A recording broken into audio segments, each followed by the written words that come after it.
សួស្តីទាំងអស់គ្នាថ្ងៃនេះជួបជាមួយនឹងខ្ញុំម្ដងទៀតហើយនៅក្នុង Channel ដដែលគឺ Channel ដំណើរនិទាន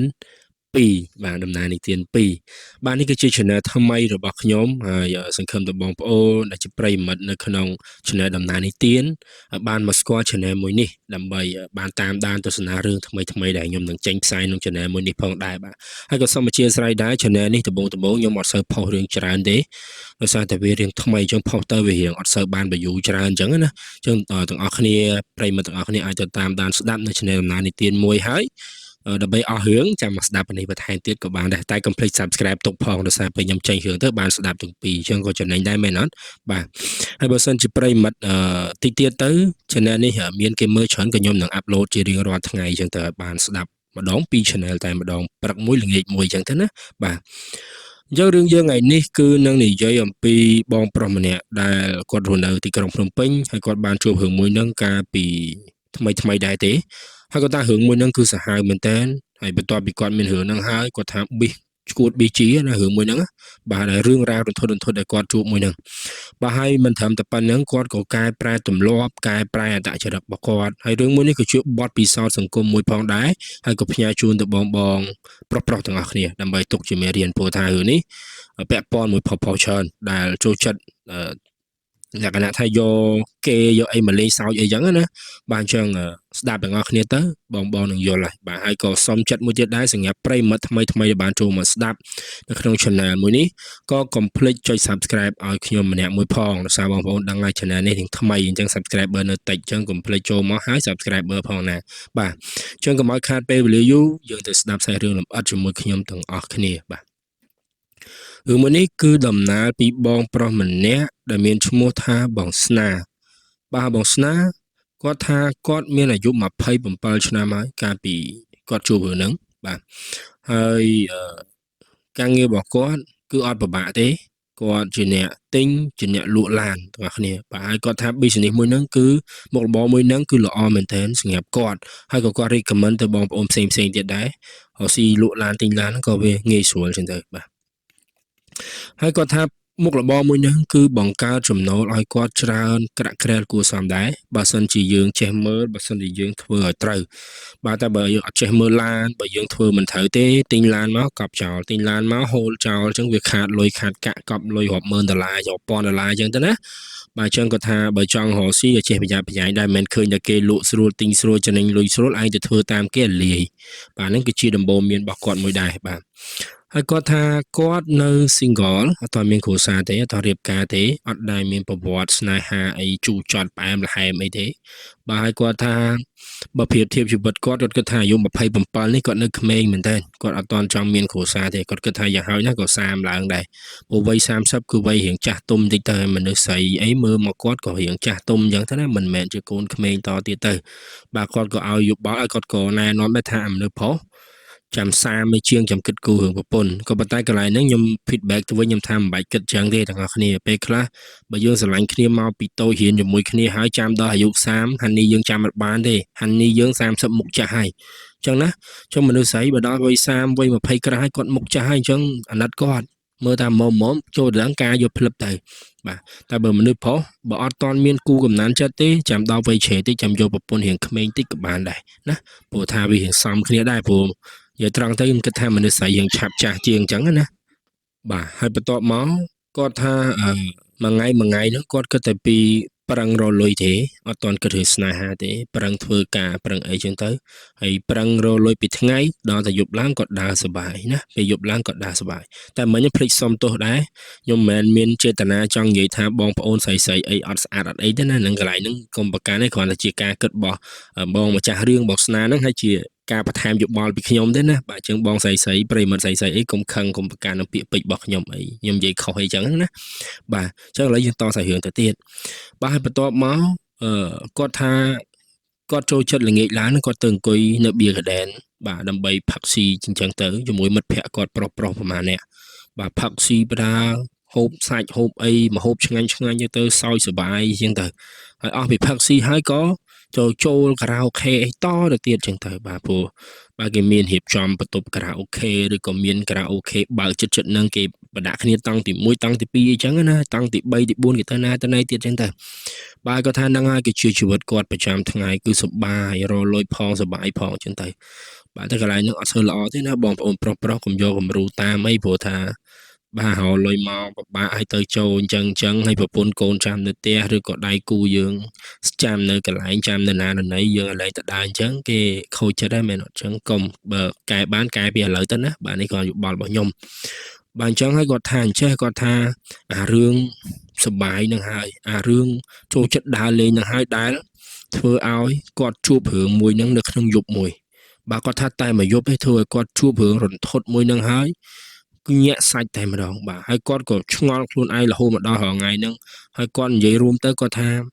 យប់មួយហ្នឹងហើយធ្វើឲ្យគាត់វេងវាន់ប៊ីឈួតប៊ីជាបាទហើយគាត់មិនអាចបំភ្លេចបានទេរឿងដែលកើតឡើងថ្ងៃនោះបាទអញ្ចឹងចង់ដឹងទៅរឿងកើតឡើងថ្ងៃនោះយ៉ាងម៉េចអញ្ចឹងកុំភ្លេចស្ដាប់មកខ្ញុំមកដល់ចប់ណាកុំតន់ទៅណាគាត់ថាមានយប់ហ្នឹងគឺនៅថ្ងៃពហុគាត់បញ្ជាក់អញ្ចឹងគាត់ថាយប់ហ្នឹងគឺនៅថ្ងៃពហុកាលពីប្រហែលឆ្នាំមុនហ្នឹងឯង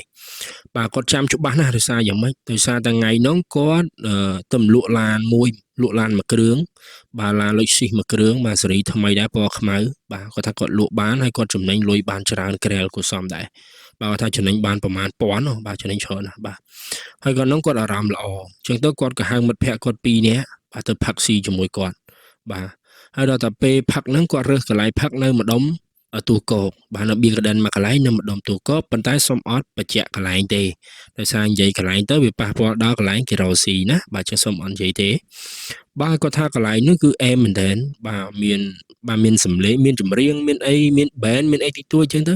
បាទហើយវិជាជាក់ចឹងទៅហើយមិនត្រឹមប៉ុណ្្នឹងទេគាត់ថាមានស្រីស្អាតច្រើនបាទគាត់ថាមានស្រីស្អាតច្រើនមែនតើនៅកន្លែងហ្នឹងអញ្ចឹងខូចដែរណាបាទខ្ញុំអត់ដឹងមិនទេបាទប្រុសចូលចិត្តតែអញ្ចឹងបាទប៉ុន្តែខ្ញុំ admin នីតិនេះអត់ទេបាទតនេចូលចិត្តតែនីតិរឿងណាពីណាបានខ្ញុំសំណាងហើយនិយាយលេងទាំងអស់គ្នាបាទនាំឲ្យសើចតិចទៅបាទហើយបន្តមកទៀតគាត់ថាគាត់ក៏ប្រទះភ្នែកនឹងនារីម្នាក់បាទគាត់ប្រទះភ្នែកនឹងនារីម្នាក់ហើយនារីម្នាក់ហ្នឹងគឺថាគាត់មើលយូរទៅតាក់ភ្នែកគាត់ខ្លាំងមែនតើគាត់ចាប់អារម្មណ៍ខ្លាំងអញ្ចឹងទៅណាបាទហើយគាត់ថានារីម្នាក់ហ្នឹងគឺអង្គុយនៅតុលេខ9បាទនៅលក្ខណៈថាតុគេមានលេខមានអីចឹងថាអង្គុយនៅតុលេខ9កញ្ចុះលេខ9អញ្ចឹងទៅបាទគាត់ថានារីម្នាក់ហ្នឹងគឺមើលទៅអត់ដូចស្រីផ្សេងអត់ដូចស្រីនៅក្នុងហាងនៅផ្សេងទេថាម្នាក់ហ្នឹងមើលទៅថ្លៃថ្នូរមើលទៅស្អាតសភាពរៀបសារមើលទៅលក្ខណៈថាខ្ជូតចឹងណាបាទសក់វែងហើយស្នាមញញឹមហ្នឹងក៏តាក់ទាញទន់ភ្លន់ចឹងទៅបាទពាក់រ៉ូបពណ៌ខៀវបាទពាក់រ៉ូបពណ៌ខៀវចឹងណាហើយមើលទៅរៀងកណ្ដោយកណ្ដែងស្ងប់ស្ងាត់អីចឹងទៅតែគាត់បញ្ជាក់ថាមើលយូរទៅម្នាក់ហ្នឹងស្អាតទៅតែម្ដងបាទហើយគាត់ថាពេលហ្នឹងមិត្តភក្តិគាត់គិតតែពីផឹកគិតតែពីស៊ីអញ្ចឹងទៅតែគាត់ផឹកលេងជិបប៉ុន្តែភ្នែកនៅតែដៀងមើលនៅតែកលេចមើលម្នាក់ស្រីនឹងរហូតម្នាក់ដែលអង្គុយតុលេខ9ហ្នឹងគាត់ថាប្រហែលជាកន្លះម៉ោងក្រោយគាត់ក៏ងើបហើយដើរទៅរកម្នាក់ស្រីនឹងតែម្ដងគាត់លះទាំងអស់គ្នាបាទគាត់លះមែនតើហើយដល់ទៅពេលគាត់ដើរទៅរកតុម្នាក់ស្រីនឹងក៏មើលមកគាត់ហើយដល់មើលមកហើយញឹមដាក់គាត់ណែមើលហើយញឹមដាក់ចឹងមានន័យថាមិនមានណាគេក៏ចូលចិត្តយើងដែរមែនទេបាទអញ្ចឹងក៏គាត់ដើរទៅដល់គាត់ថាសុំអង្គុយផងបានអត់ណែរបៀបញ៉ែស្រីរបស់គាត់អញ្ចឹងណាសុំអង្គុយផងបានអត់អង្គុយជាគ្នាអញ្ចឹងទៅចែកគ្នាលេងអញ្ចឹងទៅបាទហើយម្នាក់ហ្នឹងក៏អត់និយាយច្រើននោះម្នាក់ហ្នឹងក៏ងក់ក្បាលអញ្ចឹងទៅបាទអង្គុយបានដែរចេះចោះអញ្ចឹងទៅណាបាទហើយញញឹមដាក់គាត់ទៀតអញ្ចឹងទៅហើយពួកគាត់ក៏ចាប់ផ្ដើមផឹកជាមួយគ្នាបាទផឹកជាមួយគ្នាហើយជជែកលេងជាមួយគ្នាពីនេះពីនោះអញ្ចឹងទៅគាត់ថាសំឡេងម្នាក់ស្រីហ្នឹងក៏ព្រោះទៀតសំឡេងឲ្យឡើង sweet សំឡេងឲ្យឡើងផ្អែមសំឡេងឲ្យឡើងស្រទន់មួយអញ្ចឹងទៅណាបាទហើយគាត់សួរឈ្មោះទៅម្នាក់ហ្នឹងប្រាប់ឈ្មោះថាគាត់នឹងឈ្មោះថាអានីថាគាត់ឈ្មោះអានីបាទហើយម្នាក់ស្រីហ្នឹងគាត់អត់និយាយច្រើនពីខ្លួនគាត់ទេគាត់អត់មានប្រាប់ថាគាត់នៅណាមកពីណីគាត់ធ្វើអីអត់ទេគាត់ដឹងតែផឹកដឹងតែសុបាយជជែកគ្នារឿងសុបាយជាងទៅបាទ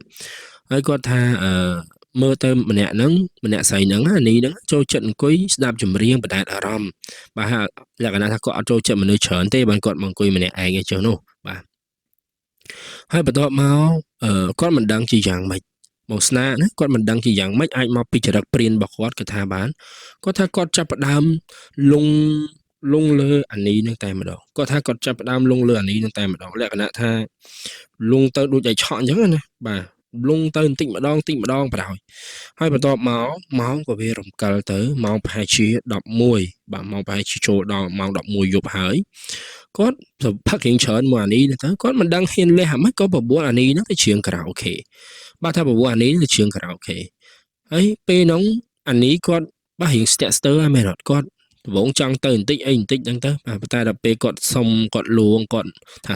ទៅសុបាយមួយគ្នាអីចុះចឹងទៅនិយាយតែចឹងទៅក៏អានេះហ្នឹងគាត់យល់ព្រមបាទហើយបន្តមកទៀតគាត់ថាពេលទៅបន្ទប់ខារ៉ាអូខេហ្នឹងមិត្តភក្តិគាត់2នាក់ហ្នឹងគឺគិតតែពីច្រៀងគិតតែពីសុបាយអីចឹងទៅបាទហើយប៉ុន្តែគាត់គឺគាត់និយាយទៅគាត់នឹងអង្គុយកំដរជាមួយនឹងអានេះរហូតអង្គុយនៅចិត្តគ្នាចឹងទៅហើយគាត់ហៅស្រាអីមកផឹកជាមួយគ្នាផឹកស្រាបដានិយាយគ្នាលេងបដាចឹងទៅគាត់ក៏ច្រៀងមួយបទពីរបទអីចឹងទៅណាបាទតែអ្វីដែលគាត់ចម្លែកធម្មតាទាំងអស់គ្នានៅក្នុងបន្ទប់ខារ៉ាអូខេតែងតែមានកញ្ចក់ឲ្យមែនអត់នេះខ្ញុំនិយាយសម្រាប់អ្នកធ្លាប់ចូលណាបាទខ្ញុំក៏ដឹងខ្លះដែរបាទនិយាយទៅមនុស្សប្រុសភាគច្រើនគាត់ធ្លាប់ចូលគាត់ដឹងហើយបាទខ្ញុំក៏ដឹងខ្លះដែរគាត់ថាអញ្ចឹងគាត់ថានៅក្នុងបន្ទប់ខារ៉ាអូខេហ្នឹងគឺមានចំណាំងផ្លាតមានកញ្ចក់ដែលជះចំណាំងផ្លាតមកវិញណាបាទដល់ពេលហ្នឹងគាត់អង្គុយទល់មុខកញ្ចក់ហ្នឹងគាត់ក៏លេចមើលទៅឃើញអានេះនៅក្នុងកញ្ចក់ហ្នឹងគាត់ថាយ៉ាងម៉េចគាត់ថាមានរឿងចម្លែកកើតឡើងគាត់ថាអានេះកំពុងតែកាន់កែវស្រាផឹកអានេះកំពុងតែកាន់កែវស្រាផឹកក៏ប៉ុន្តែពេលហ្នឹងគាត់លក្ខណៈថាមើលទៅក្នុងកញ្ចក់ហ្នឹងទៅថាអាសមោលរូបភាពដែលឆ្លោះបង្ហាញពីអានេះហ្នឹងវាអត់មានអង្គើទេថាគាត់អង្គុយមុខឡើងស្មើបាទអង្គុយមុខឡើងស្មើហើយបន្តមកទៀតគាត់ថាគាត់ក៏លេចមើលថាអានេះវិញអានេះញឹមធម្មតាអញ្ចឹងទៅណាងក់ក្បាលគាត់ថាផឹកអីយ៉ាងធម្មតាអញ្ចឹងទៅបាទគាត់ក៏មើលទៅកញ្ចក់ភាសាទៀតបាទហើយដល់គាត់មើលកញ្ចក់ភាសាទៀតគាត់ថាឃើញសមោលនេះស្កប់ទៀតលក្ខណៈថាឆ្កឹងអញ្ចឹងទៅបាទអត់មានអង្គើទេបាទវាដូចជាអត់ស៊ីជាមួយនឹងឲ្យគាត់កលេចចុះកលេចឡើងលក្ខណៈមើលកញ្ចក់ផងមើលអានេះផងគាត់ថាចំអានេះមានសកម្មភាពតាមានកាយវិការតាមិនក៏ក្នុងកញ្ចក់នឹងវាអត់អង្គើអត់អីសោះអញ្ចឹងណែចាប់ផ្ដើមបកាច់ណាចាប់ផ្ដើមបកាច់ប្រកាន់គាត់ចាប់ផ្ដើមអត់ស្រួលបាទហើយបន្តមកគាត់គិតថាប្រហែលជាគាត់សង្វឹងហើយភ្នែកគាត់ចាប់ផ្ដើមបៃស្រើហើយបាទជុំគាត់ក៏ញីភ្នែកមកសទុះហើយគាត់មើលទៅកញ្ចក់ម្ដងទៀតគាត់ថាមើលទៅកញ្ចក់ហើយគាត់ថាឃើញរូបអានេះតែប៉ុន្តែសោចបាទតែសោចអស់ពីសោចថាលក្ខណៈធ្វើមុខដូចរៀងអត់ស្រួលណាបាទធ្វើមុខដូចផ្លែចម្លែកគាត់ថាក្បាលអានេះនឹងរីកធំទៅហើយគាត់ថាមើលទៅភ្នែកនេះដូចមានឈាមហូរចេញមកតាមភ្នែកបាទដូចឃើញឈាមហូរគ្រាន់តែប៉ុណ្្នឹងទាំងអស់គ្នាគាត់ថាគាត់ទម្លាក់ក្បាលមីក្រូធ្លាក់ក្ដុកគាត់ឈោះក្បាលមីក្រូក្ដុកអញ្ចឹងណាបាទហើយដល់ទៅពេលគាត់មើលទៅអានេះម្ដងទៀតណាគាត់មើលទៅរូបអានេះតែនៅខាងក្រៅកញ្ចក់គាត់ថានាងអានេះធម្មតាតានេះនៅញឹមស្រស់ខ្ជូតស្អាតគួរឲ្យស្រឡាញ់ធម្មតាហ្នឹងអត់មានអីប្រហ្នឹងហើយពេលហ្នឹងមិត្តភក្តិក៏សួរស្នាកាត់អីចេះចុះស្នាបងស្នាសួរថាបងស្នាកាត់អីបានតម្លាក់ក្បាលម៉ៃអីសវឹងមែនអីចេះចុះហើយបងស្នាគាត់ថាអញអត់សវឹងទេអញប្រើភ្នែកចេះចុះចឹងទៅបាទហើយបញ្ជាក់ដែរទាំងអស់គ្នាណាមិត្តភក្តិបងស្នាក៏មើលឃើញអានេះហ្នឹងដែរអញ្ចឹងបញ្ជាក់ថាមិនបញ្ជាក់ថាអានេះហ្នឹងគឺធម្មតាទេមែនអត់បាទគេមើលឃើញទាំងអស់គ្នាបាទតែបងស្នាបែរជាមើលឃើញក្នុងកញ្ចក់ឃើញអានេះមានឈាមមានអីមុខហើមមុខហិចអីចឹងទៅបាទហើយបន្ទាប់មកបងស្នាក៏ព្យាយាមធ្វើដូចធម្មតាបាទធ្វើលក្ខណៈតែផឹកធម្មតាច្រៀងធម្មតាចឹងទៅបាទក៏ប៉ុន្តែនៅក្នុងចិត្តគាត់ចាប់ផ្ដើមអត់ស្រួលហើយបាទจากក្នុងចិត្តគាត់ចាប់ផ្ដើមគិតថាវាមានរឿងអីកើតឡើងវាយ៉ាងម៉េចអីយ៉ាងម៉ាអញ្ចឹងណាបាទហើយបន្ទាប់មកគាត់ថាពេលហ្នឹងគាត់គ្រាន់តែឃើញអាសកម្មភាពចង្វាក់រូបភាពនៅក្នុងកញ្ចក់ដែរអានេះនឹងហ៊ីកមុខហូរឈាមតាមភ្នែកមុខស្ពុលអីហ្នឹងគាត់ថាគាត់ភ័យឡើងចង់លេចនោមទាំងអស់គ្នាគាត់ភ័យឡើងចង់លេចនោមតែបន្ទាប់មកវិញគាត់ចាប់ផ្ដើមសម្រួលចិត្តសម្រួលអារម្មណ៍គាត់នឹងឲ្យធម្មតាឡើងវិញធ្វើខ្លួនឲ្យធម្មតាឡើងវិញព្រោះមើលទៅអានេះខាងក្រៅអត់អីចឹងទេបាទ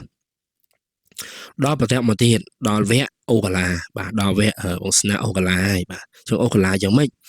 គាត់ថាបន្ទាប់ពីចេញពី KTV នឹងមកគាត់ថាគាត់អត់ចង់ធ្វើផ្ទះទេហើយគាត់ក៏បានកក់បន្ទប់ស្ថានភាពមួយនៅចិត្តនឹងដែរអញ្ចឹងណាហើយគាត់ក៏បបួលអានេះទៅជាមួយគាត់បាទគាត់ចាប់ផ្ដើមអូកាឡាហើយបាទចាប់ផ្ដើមកក់ស្ថានភាពហើយបបួលអានេះទៅជាមួយគាត់ហើយម៉ោងនោះវា1យប់ទៅហើយទាំងអស់គ្នាបាទម៉ោង1យប់ហើយបាទហើយបន្ទាប់មកអាពេលដែលចង់និយាយថាពេលដែលបបួលហ្នឹងគាត់មិន អានេះនឹងគាត់ជួលព្រមយកអីចឹងបំលើសវឹងហើយព្រមតដើរលេងមួយគ្នាហើយចូលដល់ថ្នាក់ម៉ោង1មកអីហើយចូលក្រៅអូខេមួយគ្នាទៀតណោះមិនចឹងណាបាទចឹងទៅគាត់ថាចម្លែកតិចដែរគាត់ថាពេលដែលចូលក្នុងឡានណាពេលចេញឡានមកគាត់នាំអានេះមកហើយគាត់ចូលក្នុងឡានអាអ្នកសន្តិសុខក៏វាមកបើកទ្វារឡានឲ្យគាត់បើកទ្វារឡានឲ្យគាត់ហើយបិទទ្វារគាត់ក្រឹបហើយវាអោនធ្វើឈ្ងោកហើយគាត់ថាគាត់មើលវាគាត់ឆ្ងល់ចុះម៉េចអោនទៅអីហើយចង់សុំលុយធីបមែនគាត់គិតអញ្ចឹងណាបាទគាត់គិតអញ្ចឹងទៅដល់ទៅពេលហើយសន្តិសុខទៅធ្វើអោនរបៀបថាសុំលុយដូចថាដូចគោរពមេចង់បានលុយធីបចង់បានអីចឹងគាត់ក៏វាអត់ចុះអានេះបើកទ្វារអញឲ្យអត់ទៅបើកទ្វារឲ្យសង្សារគាត់អានេះគាត់ចង់សម្ដៅលើអានេះចឹងគាត់ចង់ខឹងដែរដល់ទៅពេលមកសទុះម្នាក់ផងសន្តិសុខនឹងអត់ទៅបើកឲ្យគាត់ចេញពីឡានមកគាត់ថាហេអូនយ៉ាប់ដល់ហើយអត់យល់រាក់ជ្រើអត់ស្គាល់កដាស់10កដា20ឯងគាត់និយាយដាក់គេអញ្ចឹងទៀតណាបាទបន្ទាប់មកគាត់ឲ្យ5000ទៀតទៅក៏សន្តិសុខនឹងរត់ទៅក្រោយឡានចាំមួយយ៉ែហើយគាត់ក៏ដើរទៅបើកទ្វារឲ្យអានេះចូលក្នុងឡានទៀតទៅហើយអានេះនឹងរឹកទៀតអត់បើកទ្វារឲ្យអត់ខ្ចីចូលបាទអានេះនឹងរឹកអត់បើកទ្វារឡានឲ្យអត់ខ្ចីចូលប្រហើយបាទគាត់ក៏បើកទ្វារឡានឲ្យអានេះចូលផ្លុកអញ្ចឹងទៅបាទហើយគាត់ក៏ចេញឡានទៅហើយគាត់ជិះទៅដល់កន្លែងបន្ទប់ស្ថានភាពហ្នឹងក៏ check in check អីហើយក៏យកសោយអីទៅចូលសម្រាប់ទៅគាត់ថាគ្រាន់តែដល់បន្ទប់ស្ថានភាពហ្នឹងអានេះគាត់ចូលទៅផ្លាស់កៅអៅផ្លាស់អីក្នុងបន្ទប់ទឹកបាទចូលទៅផ្លាស់កៅអៅក្នុងបន្ទប់ទឹកហើយគាត់ក៏ទៅតម្រៀតខ្លួននៅលើគ្រែបាទចុចទូរស័ព្ទអីតិចតួចអញ្ចឹងណាបាទអញ្ចឹងកន្លែងនេះមុននឹងនិយាយតទៀតក៏សូមអធិស្ឋានផងដែរបើសិនជាប៉ះពាល់ដល់អារម្មណ៍បងស្រីឬក៏បងប្រុសមួយចំនួនឬក៏ក្មេងៗអីដែរខ្ញុំធ្លាប់តែនិយាយហើយរឿងហ្នឹងអត់ recommend ឲ្យក្មេងៗស្ដាប់ទេណាបាទវាអាចមានឈុតរន្ធត់អញ្ចឹងដែរបាទអញ្ចឹងសូមស្ដាប់ដោយពិចារណាណាបាទអញ្ចឹងតទៅទៀតដល់ទៅពេលគាត់អង្គុយដេកចុចទូរស័ព្ទមកស្ទុះលក្ខណៈថាដេកចាំបងនេះនឹងផ្លាស់កៅអៅមួយទឹកអីបាទចុះគាត់ស្រាប់តែឮសំឡេងចេញពីក្នុងបន្ទប់ទឹកគាត់ថាឮសំឡេងចឹងថាឮសំឡេងចឹងហើយសំឡេងនឹង slow មួយចឹងទៅបាទ slow មួយចឹងទៅលក្ខណៈដូចសំឡេងខ្មោចលងចឹងណាគាត់ភ័យដែរបងប្អូនពេលហ្នឹងគាត់ភ័យបណ្ដោយគាត់ថាចំហើយសំឡេងស្អីគេមិនវាបាទដល់បន្ទាប់មកគាត់ក៏ងើបអង្គុយហើយគាត់ក៏លេចមើលទៅក្នុងបន្ទប់ទឹកហ្នឹងបន្ទប់ទឹកដែលបងអានីបងនីកំពុងចូលហ្នឹងណាគាត់ថាឃើញភ្លើងលោតផ្លែតចឹងទៅបើវាមិនដឹងយ៉ាងម៉េចភ្លើងបន្ទប់ទឹកហ្នឹងវាលោតបាទតោះមកគាត់ក៏ស្រែកអានីអូនអើយអានេះមិនហើយចេះចោះចឹងទៅបាទដល់ពេលគាត់ហៅប្រហែល2ម៉ាត់ចឹងទៅអាសំឡេងហ្នឹងវាបាត់តែអាពេលមិនទាន់ហៅអូននឹងសំឡេងនឹងវារហូតនៅអញ្ចឹងរហូតទាំងអស់គ្នាបាទហើយបន្ទាប់មកគាត់ថាគាត់អត់ដើរទៅទេតែគាត់ឮសំឡេងទ្វារបន្ទប់ទឹកនឹងបើកតែបើកមួយបើកយឺតលក្ខណៈក្រែលក្ខណៈបើកអញ្ចឹងបាទហើយគ្រាន់តែឮចឹងគាត់ក៏ស្ទុះទៅមើលគាត់ថាអូនឯងមានអីចាំបងជួយអូនឯងកាត់អីមែនតែនៅពេលចង្វាក់ដែលគាត់ដើរទៅបន្ទប់ទឹកហ្នឹងគាត់ថាយ៉ាងម៉េចគាត់ថាគាត់កលេចឆាច់ទៅអត់មានឃើញអ្នកណាក្នុងបន្ទប់ហ្នឹងទេអត់មានឃើញអ្នកណាក្នុងបន្ទប់ទឹកទេទាំងអស់គ្នាគ្រាន់តែពេលអត់ឃើញមនុស្សចុងគាត់វាក់ម្ដងគាត់ចំអាមិនទេមិនអត់មានមនុស្សអញ្ចឹងបាទដល់តែពេលអាភ្ញាក់មកស្ទុះចឹងហើយគាត់ងាកមកក្រោយឆ្វាចមកវិញទាំងអស់គ្នាយ៉ាងម៉េចគាត់ថាគាត់បានឃើញបងអានីហ្នឹងតែពេលហ្នឹងបងអានីគាត់ឈរនៅយើងឆ្ងាយពីគាត់បន្តិចដែរបាទនៅក្នុងបន្ទប់មួយគ្នាហ្នឹងតែគាត់ឃើញបងអានីនឹងឈរអាក្រាតកាយគាត់ថាឃើញបងអានីឈរទាំងអាក្រាតកាយបាទហើយលក្ខណៈថាសក់វែងអញ្ចឹងណាបាទតម្លាក់សក់មកវែងចឹងទៅឈរអាក្រាតកាយអញ្ចឹងទៅបាទដល់ទៅពេលហ្នឹងបងប្អូនគ្នាយ៉ាងម៉េចគាត់ហៅអានេះព្រោះពេលហ្នឹងគាត់អាក្រាតកាយតម្លាក់សក់បាំងមុខអញ្ចឹងគាត់ស្មានតាបងអានីហ្នឹងគាត់អីអញ្ចឹងណាគាត់អត់ពាក់កៅអៅពាក់អីអញ្ចឹងទៅអានេះបងប្អូនសម័យខ្លួនឯងណាបាទដល់បន្ទាប់មកគាត់ក៏ដើរទៅមុខបន្តិចសួរអូនឯងមិនហ៎បងហៅមើលទៅអត់ឃើញបន្ទប់ទឹកអត់ឃើញអូនឯងដើរមកនឹងលឿនម៉េចបាទដល់ពេលហ្នឹងបងអានេះងើយមុខមកក្រឹបអូទាំងអស់គ្នាគាត់ថាចំមុខបងអានេះហ្នឹងវាដូរវាប្រែប្រួលមុខគាត់ទៅជាអលួយមុខគាត់ទៅជាគួរឲ្យខ្លាចហើមហ៊ីចស្ពុលបាទហើយភ្នែកបាត់មកគ្រាប់ទៅណាបាត់ទៀតហើយមិនត្រឹមតែប៉ុណ្្នឹងទេថាមានឈាមហូរមកតាមមាត់ក៏ខ្លាក់មកទៅអូយគួរឲ្យខ្លាចមែនតើទាំងអស់គ្នាគួរឲ្យខ្លាចមែនតើបាទហើយបន្ទាប់មកយ៉ាងម៉េចបន្ទាប់មកគាត់ថាគាត់ស្រែកទៅចំខ្មោចហើយគាត់រត់ទៅផ្ទប់នឹងជាងទាំងអស់គ្នាពេលនោះស្លន់រត់ទៅផ្ទប់នឹងជាងលក្ខណៈថាបែកក្នុងផ្ទប់ជាងហើយមនុស្សដូចភ័យយកដៃហេទាំងសងខាងអីចឹងណាបាទនិយាយទៅសកម្មភាពពេលនោះគួរឲ្យខ្លាចមែនតើបងប្អូនសម័យតាមខ្ញុំមើលបាទនៅក្នុងបន្ទប់បើយើងឃើញអញ្ចឹងយើងមិនរត់ប្រកិនណាមែនអត់ប៉ុន្តែខ្ញុំក៏ពេលហ្នឹងខ្ញុំឆ្ងល់គាត់មិនគាត់មករត់ចេញពីបន្ទប់ តែប្រហែលជាគាត់ភ័យពេកអីចឹងទៅបើហើយពេលហ្នឹងបងអានេះក៏ប្រឡងលងតែមួយឆាច់ចឹងទៅក៏បាត់ក៏លាយបាត់ពីក្នុងបន្ទប់ហ្នឹងបាទហើយបន្ទាប់ពីបងអានេះលាយបាត់ហ្នឹងគាត់ស្ទុះឆក់យកសោឡានសក់អីហើយរត់ចេញក្រៅបន្ទប់ហ្នឹងលឿនមែនតើបាទគាត់ថាទៅទាំងភ្លេចយកកបោបលុយទៅទាំងភ្លេចយកអីផ្សេងមួយចំនួននៅក្នុងនឹងទៀតបាទទៅទាំងខោខ្លីខោអីចឹងណាបាទគាត់រត់ផងស្រែកផងដូចមនុស្សឈួតចឹងបាទគាត់រត់ប្រកាច់ប្រកិនរត់ដួលពេញទៅហ្នឹងបាទដួលព្រីព្រោះទៅលក្ខណៈថាមនុស្សខ្លាចទាំងអស់គ្នាបាទលក្ខណៈមនុស្សខ្លាចហើយបងប្អូនស្ដាប់lạiហ្នឹងថាអេចុះអត់ឲ្យលុយថ្លៃទៅទស្សនៈសថាគារគេទេអីបាទគាត់ឲ្យហើយបាទគាត់ឲ្យហើយធម្មតាសថាគារតែចូលគេឲ្យលុយមុនហើយពេលយប់ណាបាទចូលបន្តមកទៀតគាត់ភ័យពេកគាត់គេងនឹងអត់កើតទេគាត់លែងខ្វល់គាត់ក៏ធ្វើដំណើរត្រឡប់មកផ្ទះវិញតែអាចង្វាក់ដែលធ្វើដំណើរត្រឡប់មកផ្ទះវិញហ្នឹងគាត់ថាគាត់នៅតែភ័យគាត់ខ្លាចមែនទែនតាមឡានគាត់ជិះបដើមើលកញ្ចក់បដើគាត់ថាអញ្ចេះគាត់ថាពេលដែលគាត់បើកមកតាមផ្លូវនោះផ្លូវវាស្ងាត់មែនទែនចុះម៉ោងវាយប់ជ្រៅទៅហើយហ្នឹងហើយគាត់ថាគាត់លឺអាសំឡេងនឹងរហូតហឹមពេញទៅជាគាត់តាមផ្លូវមករហូតហើយមិនត្រឹមប៉ុណ្្នឹងទេទាំងអស់គ្នាគាត់ថាគាត់មើលអាកញ្ចក់ចំហៀងឡានគាត់មើលកញ្ចក់ចំហៀងឡានហ្នឹងវាមិនដឹងយ៉ាងម៉េចកញ្ចក់ហ្នឹងរាល់ដងមើលទៅឃើញដល់ខាងក្រោយមែនអត់តែថ្ងៃហ្នឹងមិនដឹងអាណាគេមកពុតកញ្ចក់គាត់ទៅក្រោមអញ្ចឹងមើលទៅឃើញតែខ្នល់ទេក៏ប៉ុន្តែពេលដែលមើលទៅឃើញតែខ្នល់ហ្នឹងគាត់ថាឮសំឡេងផ្លាប់បាទហើយសំឡេងហ្នឹងមិនមែនសំឡេងអីទេណាកុំគិតវែងឆ្ងាយគាត់ថាសំឡេងហ្នឹងគឺជាសំឡេងមនុស្សរត់គាត់ថាសំឡេងមនុស្សរត់ហើយដល់ទៅពេលគាត់មើលមែនទែនគាត់ថាឃើញជើងមកគូរត់តាមឡានគាត់ហើយរត់ប្របេះឡានគាត់ដឹងហើយទាំងអស់គ្នាថាមិនមនុស្សទេមនុស្សណារត់តាមឡានតន់បាទគាត់ដឹងតែជើងបងអានីនឹងហើយអូយទាំងអស់គ្នារត់មកតាមឡានអញ្ចឹងហ្មងណាបាទដល់ឃើញចឹងគាត់ថាភ័យមែនតើគាត់ជន់ឡានរត់ទៅលឿនវឹងទៅចឹងទៅបាទហើយឡានគាត់រៀងខ្លាំងដែរបាទមកវឹងទៅប្រូចបាត់ហើយគាត់ថាគាត់ជិះរហូតមកដល់ខុនដូដែលគាត់រស់នៅម្ដុំសែនសុខបាទគាត់ថាគ្រាន់តែមកដល់ខុនដូភ្លាមមានអារម្មណ៍ថារៀងកក់ក្ដៅដែរអញ្ចឹងណាដោយសារតែនៅក្នុងខុនដូហ្នឹងគេមានជំនាញខុនដូគេមានកន្លែងសក្ការៈគេរៀងធំដែរទៅអញ្ចឹងគាត់រៀងកក់ក្ដៅហើយតែបញ្ជាក់ដែរតែពេលហ្នឹងគាត់អត់តន់ឡើងទៅបន្ទប់ទេព្រោះគាត់មានអារម្មណ៍ថានៅខ្លាចនៅឡើយអញ្ចឹងណាគាត់នៅសង្ងំក្នុងឡានហ្នឹងតិចសិនទៅបាទហើយម៉ោងពេលហ្នឹងម៉ោងប្រហែលជា3ហើយបាទម៉ោងប្រហែលជា2ជាងចង់ចូល3ហើយបាទហើយគាត់ថាបន្ទាប់មកពីបានមកសទុះគាត់ក៏រៀងតិចចិត្តគាត់ក៏រៀងទប់អារម្មណ៍ខ្លួនឯងបានហើយគាត់ក៏ទៅកំងឆុងមីនៅក្នុងហ្នឹងគេមានកន្លែងជន់ក្រងគេមានមីមានអីចឹងណាយកឆុងខ្លួនឯងទិញឆុងខ្លួនឯងចឹងទៅគាត់ក៏ទៅយកមីមកកំប៉ុងមកឆុងបាទហើយអង្គុយក្នុងឡានគាត់ហ្នឹងហូបអីចឹងទៅណាបាទដល់តែពេលកំពុងតែហូបមីហ្នឹងដើម្បីបន្ធូរអារម្មណ៍ហ្នឹងគាត់ថាគាត់តែខ្លាចអីមួយគាត់ហូបមីហើយអញ្ចឹងគាត់ត្រូវការមីហូបក្តៅទៅបន្ធូរអារម្មណ៍អញ្ចឹងណាហើយដល់តែពេលគាត់កំពុងតែហូបហ្នឹងទាំងអស់គ្នាគាត់ថាអញ្ចេះគាត់ថាគាត់មើលអាកញ្ចក់ដៀងមើលក្រោយអាកញ្ចក់កដាលឡានណាទាំងអស់គ្នាអាកញ្ចក់នៅក្នុងឡានហើយវានៅចំបន្លោះកដាលខាងលើបាទគាត់ថាគាត់ដៀងគាត់ហូបអញ្ចឹងទៅដៀងមើលគាត់ថាគ្រាន់តែដៀងមើលគាត់ឃើញអានេះអង្គុយនៅក្អីខាងក្រោយអូទាំងអស់គ្នាគាត់ថាគាត់ឃើញអានេះអង្គុយនៅក្អីខាងក្រោយមុខដូចមុខគាត់ឃើញនៅក្នុងបន្ទប់សថាគារមិនចង់មុខអាក្រក់អញ្ចឹងឡើងហើមអត់ភ្នែកមកចំហៀងមានឈាមហូរចេញពីមាត់ហើយមុខឡើងខៀវអូពេលហ្នឹងគាត់ថាគាត់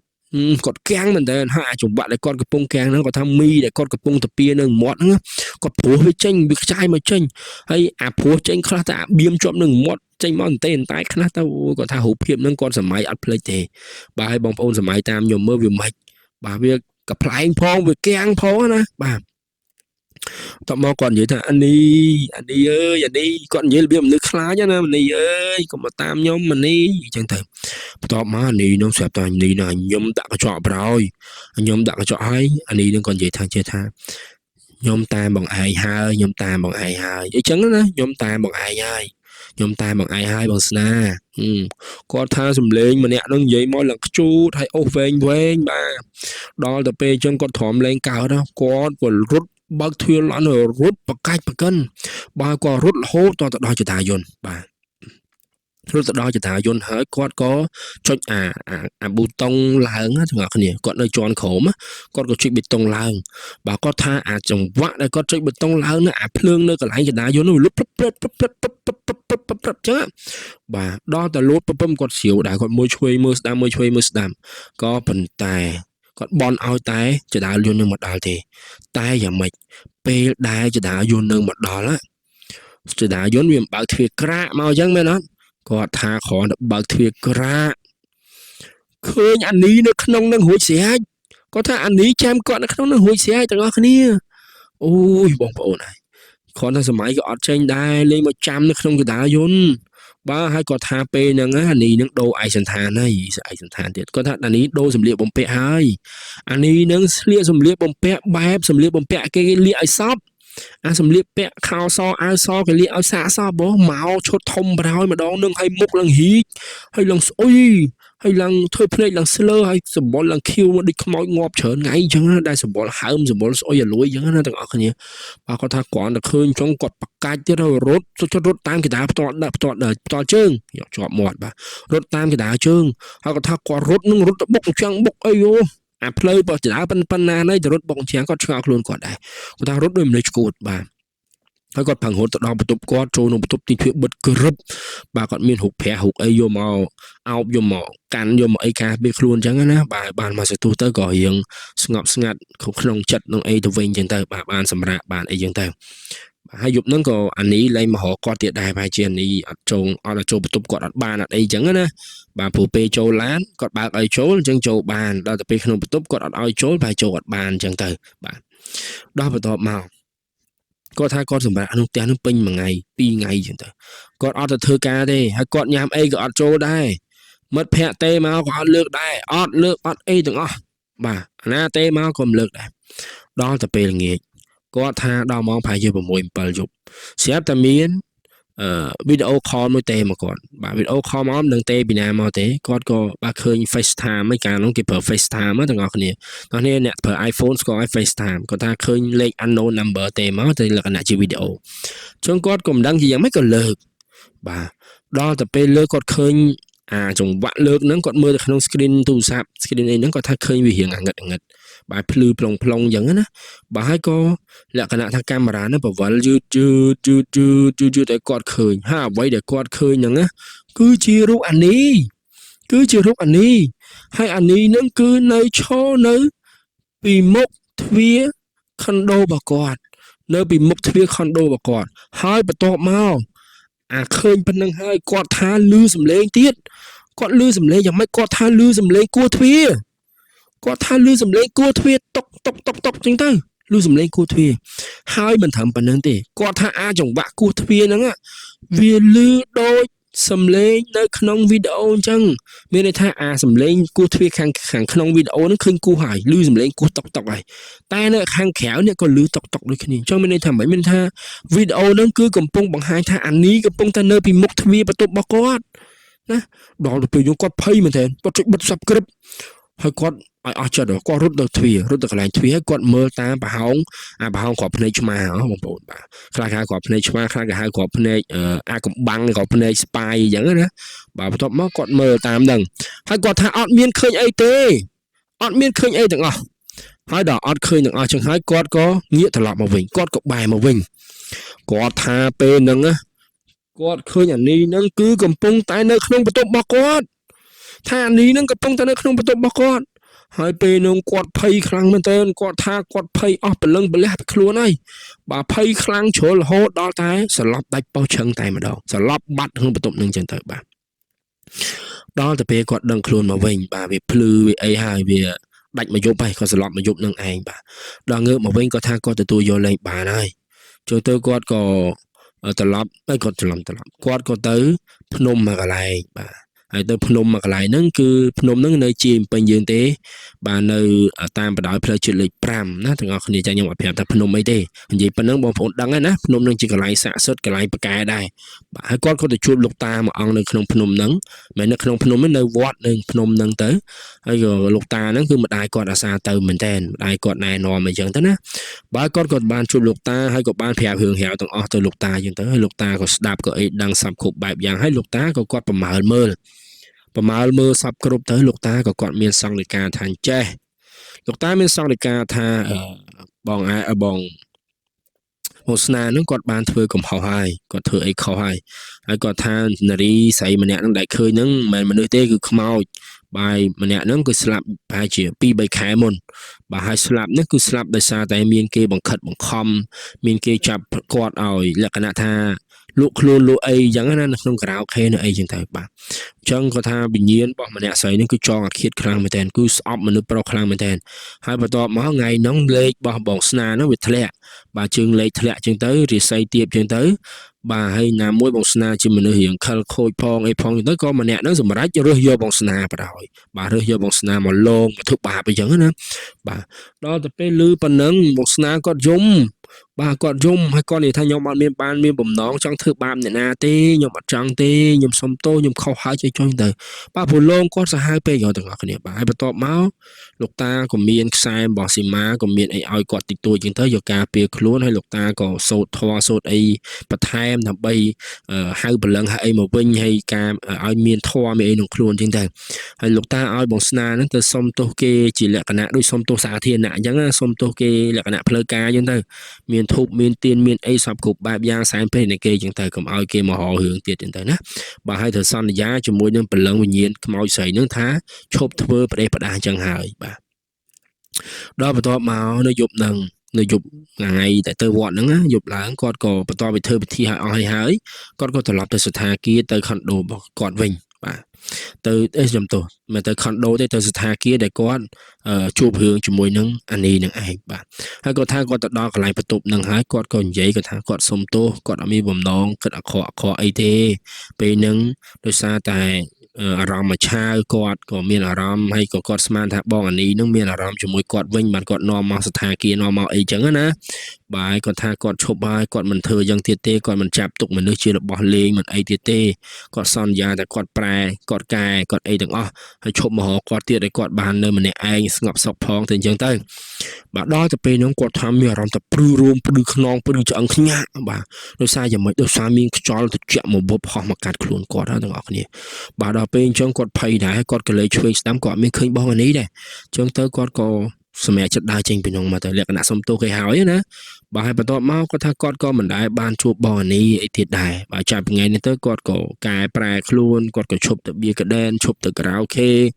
បាទឈប់ដើររញ៉ែស្រីនេះស្រីនោះធ្វើបាបចិត្តគេស៊ីហើយលក្ខណៈស៊ីហើយបោះចោលណានិយាយភាសាឆ្លើយទៅមកទៅបាទដែលជាមនុស្សប្រុសដែលអត់ទទួលខុសត្រូវមនុស្សប្រុសកំសាកមនុស្សប្រុសថោកទាបយ៉ាងទៅដែរបំផ្លាញព្រមចារីគេហើយឬក៏បំផ្លាញកិត្តិយសគេហើយអត់មានទំនួលខុសត្រូវបោះបង់គេចោលយ៉ាងទៅបាទអញ្ចឹងបើសិនជាយើងស្រឡាញ់គេពិតមែនកុំទៅបោកប្រាស់ខ្លួនប្រាណរបស់គេឬក៏បើអត់ស្រឡាញ់ទេកុំទៅប្រពាក់ប្រពូនមួយគេកុំទៅប៉ះគេកុំទៅថើបកុំទៅអោបកុំទៅអីគេ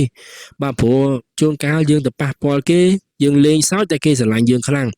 ដល់ទៅពេលយើងលេងសើចទៅយើងអស់ចិត្តយើងបោះបង់គេចោល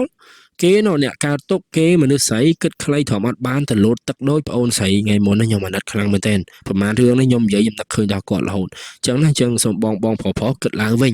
ហើយក៏មិនលើកទឹកចិត្តឲ្យធ្វើអញ្ចឹងដែរណាបាទយើងធ្វើរឿងល្អទៅដើម្បីសង្គមយើងល្អទៅមុខទាំងអស់គ្នាបាទចុះរឿងថ្ងៃនេះមានតែប៉ុណ្្នឹងទេចឹងសង្ឃឹមតែបងប្អូនស្ដាប់ហើយនឹងចូលចិត្តហើយមិនដែរទាំងអស់គ្នាស្ដាប់ហើយជឿអត់ទេបាទជឿប្រមាណភាគរយអត់ជឿប្រមាណភាគរយហើយគិតមិនដែរចំពោះរឿងមួយហ្នឹងបើសម្រាប់ខ្ញុំជឿ 100% តែម្ដងដោយសារតែខ្ញុំជាអ្នកដំណើរអញ្ចឹងទៅមានប្រិមិត្តច្រើនគាត់ប្រាប់រឿងមកហើយរឿងពួកគាត់ប្រាប់មកសុទ្ធតែស្តៀងគ្នាអញ្ចឹងខ្ញុំគិតថារឿងហ្នឹងវាពិតជាកើតមានមែនហើយពេលខ្លះខ្មោចវាបង្ហាញនិមិត្តឲ្យយើងឃើញមិនមែនឲ្យយើងឃើញតែម្នាក់ទេមិត្តភក្តិយើង2 3នាក់ក៏ឃើញដែរបាទគាត់ថាពេលខ្លះទៅយើងទាំងអស់គ្នានឹងវាដើរក្នុងអាបន្ទាត់មួយលក្ខណៈថាបន្ទាត់មនុស្សឲ្យខ្មោចនៅក្នុងបន្ទាត់តែមួយណាអញ្ចឹងទៅក៏អាចជួបអាចឃើញអញ្ចឹងទៅបាទវាតាមហងស៊ុយតាមកញ្ចៅតាមខ្សែតាមពេលតាមរិស័យដែរទេខ្ញុំមិនសូវចេះបកស្រាយទេដោយសារខ្ញុំមិនមែនអ្នកចេះគ្រូចេះអីនិយាយបកស្រាយបញ្យល់អារឿងខាងហ្នឹងអញ្ចឹងណាបាទអញ្ចឹងរឿងខ្ញុំថ្ងៃហ្នឹងមានតែប៉ុណ្្នឹងទេសង្ឃឹមតែបងប្អូនស្ដាប់ចប់ហើយក៏បានជាបទពិសោធន៍បានជាការកំសាន្តមួយផងដែរហើយក៏បាទបើសិនជាខ្ញុំនិយាយទៅមានកំហុសខុសឆ្គងកន្លែងណាប្រការណាមួយដែលអចេតនាក៏សូមបងប្អូនមេត្តាខន្តីនិងអធិស្ឋានឲ្យខ្ញុំបាទផងបាទអញ្ចឹង